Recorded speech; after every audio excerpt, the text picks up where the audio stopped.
अब खबर यूपी के जनपद फिरोजाबाद से है, जहां कांग्रेस पार्टी के जिला अध्यक्ष रामनिवास यादव के नेतृत्व में गांधी पार्क में किया गया धरना। महात्मा गांधी को भूल गई भाजपा, क्या कुछ कहना था इस धरने के दौरान, आप स्वयं देखिए हमारे संवाददाता मयंक शर्मा व विशाल उपाध्याय की इस खास रिपोर्ट में कि किस तरीके से लगातार कांग्रेस पार्टी हमलावर है भारतीय जनता पार्टी के ऊपर। वहीं क्या कुछ कहना था जिला अध्यक्ष रामनिवास यादव का, आप स्वयं देखिए खास रिपोर्ट UV24 जनपद फिरोजाबाद। ये अध्यक्ष जी आज आप धरना दे रहे हैं, किस कारण को लेकर आज यहाँ धरना दिया है आपने? देश की मोदी सरकार द्वारा महात्मा गांधी राष्ट्रीय ग्रामीण रोजगार गारंटी अधिनियम में तमाम बदलाव किए हैं जी। और सबसे बुरी बात कि हमारे राष्ट्रपिता महात्मा गांधी जी का नाम ही हटा दिया है, जिन्होंने आज़ादी की लड़ाई में जो योगदान दिया था उसको कभी भुलाया नहीं जा सकता है। और उनके सम्मान में विश्व के कई दर्जनों देशों में मूर्तियां लगी हुई हैं, लोग सर झुकाते हैं, उनका सम्मान करते हैं। ऐसे राष्ट्रपिता का नाम हटाना बहुत निंदनीय काम है। दूसरा, इस कानून के अंदर डॉक्टर मनमोहन सिंह जी की सरकार ने 2005 में जब गांव की दुर्दशा देखी थी, गांव के मजदूरों की दुर्दशा देखी थी कि वो काम के अभाव में दूसरे प्रदेशों में हजारों किलोमीटर जाकर तमाम दयनीय स्थितियों में बेइज्जती सहकर, शोषित पीड़ित रहकर वो काम करते थे। उस दुर्दशा को देखने के लिए, उन्हें सुधारने के लिए ये कानून बनाया गया था और इस कानून में काम का अधिकार दिया गया था।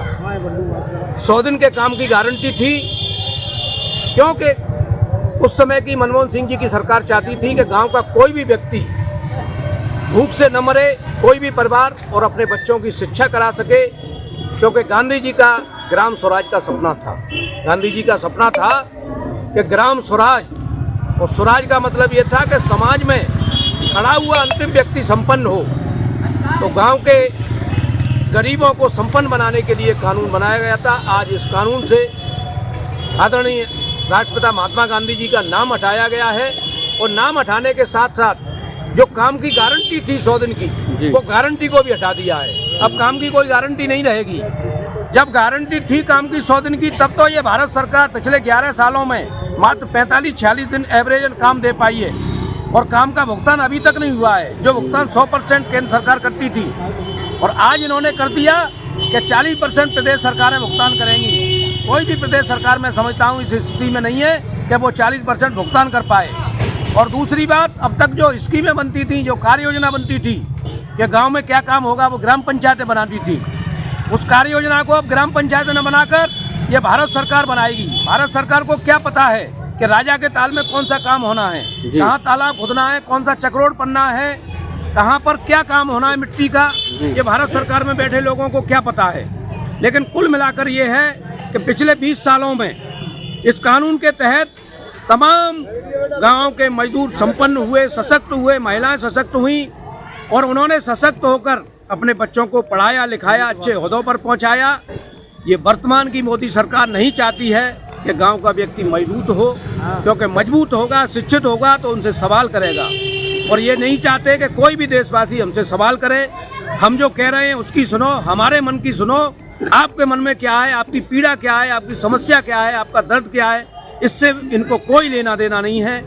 तो इस सब के विरोध में हम लोग यहाँ बैठे हुए हैं, और आज ये देशव्यापी आंदोलन है, पूरे देश में बैठे हुए हैं। हम लोग जिले पे सभी कांग्रेसी बैठे हुए हैं, और जब तक इस मनरेगा को पूर्ण रूप से पुराने स्वरूप में बहाल नहीं किया जाएगा, आंदोलन जारी रहेगा।